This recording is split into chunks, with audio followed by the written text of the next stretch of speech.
महाराष्ट्र राज्यातील 29 महानगरपालिकांच्या सार्वत्रिक निवडणुकांचा कार्यक्रम मान्य राज्य निवडणूक आयोगाने काल दिनांक 15 डिसेंबर 2025ला जाहीर केलेला आहे।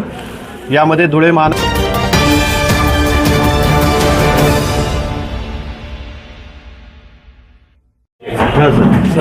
महाराष्ट्र राज्यातील 29 महानगरपालिकांच्या सार्वत्रिक निवडणुकांचा कार्यक्रम मान्य राज्य निवडणूक आयोगाने काल दिनांक 15 डिसेंबर 2025ला जाहीर केलेला आहे।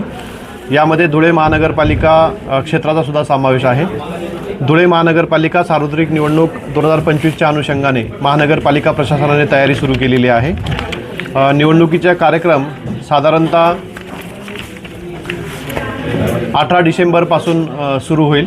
18 डिसेंबरला निवडणूक कार्यक्रमाची सूचना राजपत्रात प्रसिद्ध झाल्यानंतर नामनिर्देशनपत्र स्वीकारणे, नामनिर्देशनपत्रांची छाननी, नामनिर्देशित वैध उमेदवारांची यादी प्रसिद्ध करणे, उमेदवारी मागे घेणे, निवडणूक चिन्ह नेमून देणे याबाबत मान्य राज्य निवडणूक आयोगाने एक दिनांकनिहाय कार्यक्रम घोषित केलेला आहे।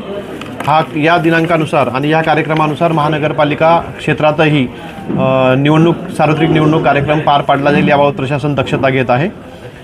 काल राज्य निवडणूक आयोगाचा निवडणूक कार्यक्रम घोषित झाल्यानंतर तात्काळ महानगरपालिकेने ह्या निवडणूक कामासाठी आवश्यक जे काही पथकं आणि कक्ष स्थापन करायचे असतात त्याबाबतची कार्यवाही सुरू केलेली आहे। महानगरपालिका स्तरावर निवडणूक प्रक्रिया पार पाडण्यासाठी 6 निवडणूक निर्णय अधिकाऱ्यांची नियुक्ती महानगरपालिकेने केलेली आहे। त्यासोबत आचारसंहिता कक्षासाठी एक आचारसंहिता कक्ष प्रमुख म्हणून उपजिल्हाधिकारी दर्जाच्या अधिकाऱ्याची नियुक्ती महानगरपालिकेने केलेली आहे। महानगरपालिका स्तरावर उमेदवारांना दैनंदिन जो खर्च सादर करायचा असतो त्या खर्चाच्या पडताळणीसाठी खर्च पडताळणी कक्ष स्थापन केलेला आहे आणि आमचे मुख्य लेखापरीक्षक हे त्या कक्षाचे प्रमुख आहेत। त्याचबरोबर नागरिकांसाठी आणि उमेदवारांसाठी इलेक्शन संदर्भात, इलेक्शनच्या नियमांसंदर्भात, नामनिर्देशनपत्र दाखल करण्यासंदर्भात कुठलीही मदत आवश्यक असेल तर महानगरपालिकेने मदत कक्ष स्थापन केलेला आहे। या मदत कक्षाची माहिती वृत्तपत्रांच्या माध्यमातून आणि महानगरपालिका संकेतस्थळाच्या माध्यमातून सगळ्यांना उपलब्ध करून देण्यात आलेली आहे।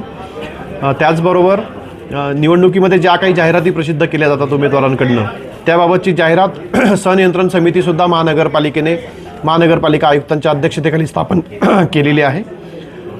याच्यापुढे महानगरपालिकेच्या निवडणुकीसंदर्भात ज्या ज्या कार्यवाही पार पाडायच्या आहेत त्याबाबतची कर्मचारीनिहाय आणि अधिकारीनिहाय जबाबदारी महानगरपालिकेने निश्चित केलेली आहे। मतदान केंद्र निश्चित झाल्यानंतर मतदान केंद्रनिहाय मतदार यादीसुद्धा 27 तारखेपर्यंत प्रसिद्ध होणार आहे।